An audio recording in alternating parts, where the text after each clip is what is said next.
বাংলাদেশ হর্ষদ বিল্লাল বই একটা লিখছে, হৃদয় ভাঙ্গার গর্জন। তে বইয়ের একটা শায়রি আইনার আমি শুনাইতাছি, আগে এই শায়রিটা শুনুন। আমি কথা দিয়ে কথা রেখেছি, তুমি আসুনি তো ফিরে। বলেন কি?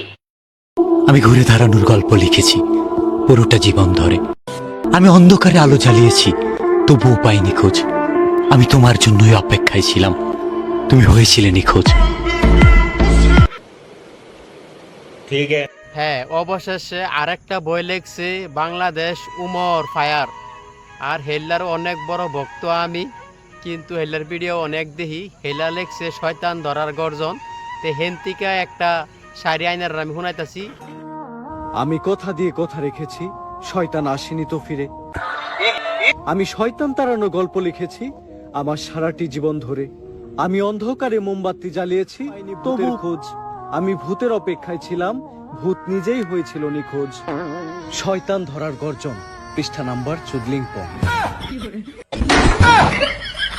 আর কি কয়াম গাইস, বইয়ের কোনো অভাব নাই, বর্তমান অনেক ট্রেন্ডিংয়ে চলতেছে এই বইগুলি।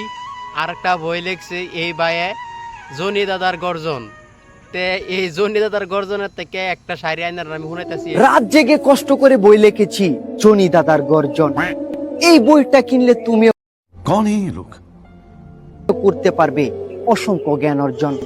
জনি দাদা লুক বালু, তার মাথায় নেই চুল, তাই তো সে করে না কখনোই কোনো ভুল। যদি জনি দাদার মতো তুমিও জ্ঞান অর্জন করতে চাও, তাহলে মাত্র 1000 টাকা দিয়ে আমার কাছ থেকে বইটা কিনে নাও।